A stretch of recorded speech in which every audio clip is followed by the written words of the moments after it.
I'm at the Lovely Boutiques Market in Orlando, Florida. Come thrift with me. It's a treasure trove of mid-century modern and vintage finds. Don't leave Orlando, Florida without this table. This is a real bargain on the road. This is, you're going, what is it, Dr. Lori? Well, this is a small scale. This is the small cocktail table, the small occasional table in the Hollywood Regency mid-century modern style. It's the wheat sheath table. Very, very desirable. Lots of people look for it, particularly big collectors. Why is this one so special? It's not only all gold wheat, it's basically, again, this brass color, and it's the gold color as well as the contrasting silver tone patinated metal for each one of the wheat sheaths. The leaves are beautiful. There's a central piece in the middle that's also silver. Usually you just get, it's all gold. Now they're beautiful too, but this one's so much better. There's also a rope design that holds it all together. And then you can see the scroll, that curve of the feet, and that curve is repeated up to support the piece of glass. The glass is perfect. It's about 20 inches tall, I would think, and this particular piece has a price tag that's been marked down. So the seller obviously knows what they have. They had it at $600, they couldn't move it, they moved it down to $500, and I want to tell you, you better get here because this is a $2,000 table. The big ones, there are usually, these are very typical in dining room tables, and the big ones are usually in the $12,000 to $15,000 range, and that's based on a value of what someone has paid for a similar table. But these are rare, hard to find, especially with the two-tone and especially in the small scale size. Value, $2,000. They only want $500. So this is why I'm leaving it for you. Not easy to leave this one for you, but I'm leaving it for you, $500. That's a real bargain. I'm looking over here at some ceramics, and I use the word kind of loosely because this is chalkware, and while it is a ceramic, it's a very low quality ceramic. It's fired at a low temperature, and one of the ways you can tell that, look at this horseshoe, usually found at carnivals. You see the pitting at the bottom? That usually is chalkware. Low fired ceramic, so it's not smooth like porcelain. It basically is, again, fired at a low temperature and then painted to look good. This piece dates to about the 1940s. They were given away at carnivals, horse shows, and you can choose whatever you would want. There'd be all different chalkware pieces, all different figures, all different types of animals or figural people, whatever it might be. So it's nice, it's big, it's in pretty good shape. You don't see too much damage to the pigment work. And of course the rose, that's always the run for the roses, the horse races, right? The Kentucky Derby is a lot about that. So this has a tag on it. And this says, of course, it's a carnival prize, $55 for chalkware. So this particular piece has a market value about $35. So while this is in good shape and it's big, most of them are little tiny, this one is a little bit overpriced.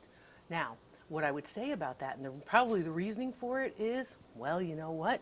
It's in really good shape and most of them aren't. So they figure, hey, you know what? We're going to price it a little bit higher. Maybe that's for room for negotiation. But I would say $35 on that particular piece. Then you go to pieces that are quintessentially early 20th century, right?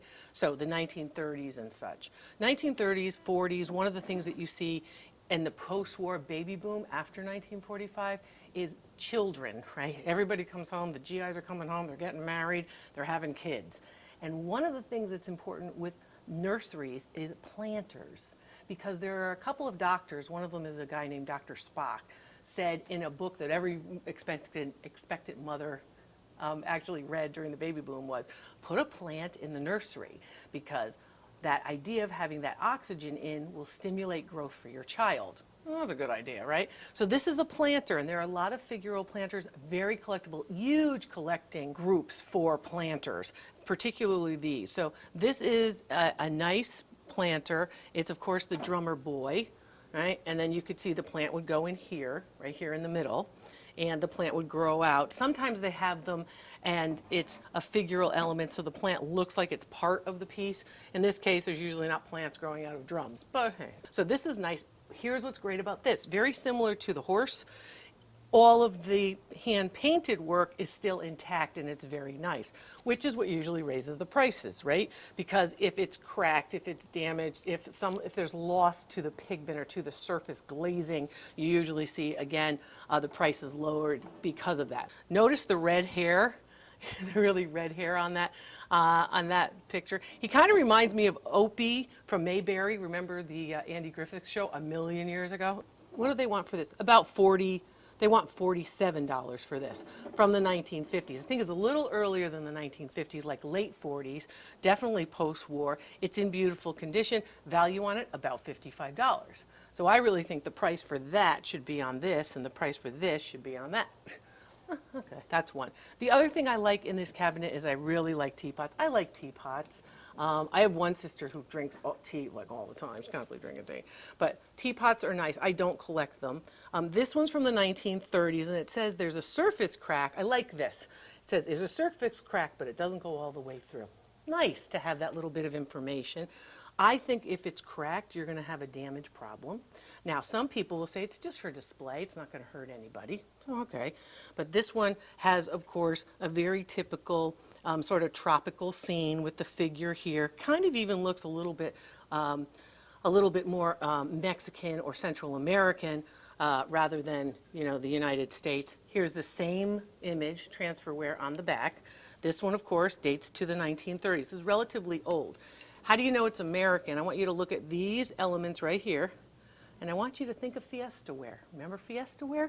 Fiestaware has that actual repeating concentric circle kind of form. It's a similar form. This is not Fiestaware. This is made by a company made in the USA named Edwin Knowles, and Knowles makes a lot of pieces that are quintessentially early 20th century American. That's what you have here. Let's talk about prices. So we know we have the crack. You can see it here on the lid. $45 for this. I think that's just about retail. So that particular price, I would say, very nice. 45 bucks is what it's worth. Here's the repeating form of that circle again, same as on the handle, also on the finial or the top of the lid. I don't like that it's cracked. If it wasn't cracked, I'd be in the $85 range for this, because teapots are very collectible. And anytime you hit a big collectible category, value goes up. And also, of course, a nice American theme piece, right? This one has a particular theme. Here's the Edwin Knowles mark, made in the United States. And it's in great shape otherwise, other than the top, other than the lid crack. The rest of it looks good. There's not any chips on the spout. It's the one place you want to always look for with a teapot. Is there a chip on the spout? For some reason, the spouts are, I think it's just because they're fragile and they're out there. So if you don't have a chip on the spout, that's great. What I don't want you to miss is the real bargain here, and that's this. This is a fish scale, mid-century modern decanter. It's green glass. I've told you in other videos, when you're looking at decanter stoppers, you want to look for this line. I don't know if you can see it. Do you see that line? That line is a line that identifies whether or not you have the matching stopper. So if the bottom of the stopper hits that line, which this one does right here, you know that that stopper goes with this decanter. And that's really one of the things that a lot of people miss. They think, oh, well, it looks like it fits, looks like it matches, and not always. This particular one has fish scales. You see the fish scales here? This fish scale pattern is very indicative of the mid-century modern time period, any time between, of course, 1945 and 1970. That's a big time period, but in fact, when it comes to colored glass, by the color you can narrow down that time period. So, when I was teaching at university, I would tell my students, you got to get it within 5 years. You got to get it within 10 years, the date.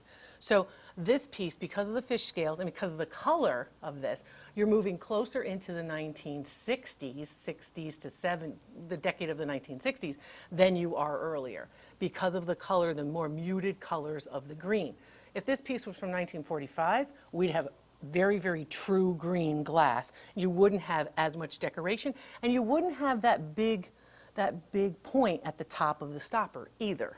So remember, the 60s has this nice big point, almost like I Dream of Jeannie bottles, and then you also have a bulbous body fish scales and a nice, almost lime green color. That's typical of the 1960s. So I have to go through and show you a couple of things that everybody has from mid-century modern or everybody knows about. So first of all, cookie jars. All the 1950s cookie jar, and everybody had cookie jars on their kitchen countertops then. This is a newer cookie jar trying to look like an old cookie jar. There's a couple problems with it, but it is cheap. So it's 30 bucks, right? But it's got this problem. It's cute. I mean, the little cookie girl's cute. But you see all of this? That's temperature and humidity changes. Maybe it was on an oven, like a stove top, and then moved to the other part of the kitchen. She's cute. She's worth about 30 bucks, but she's an old style, but newly made. So made probably after 1975. Super fines. I left them for you in Orlando, Florida. There's more to come.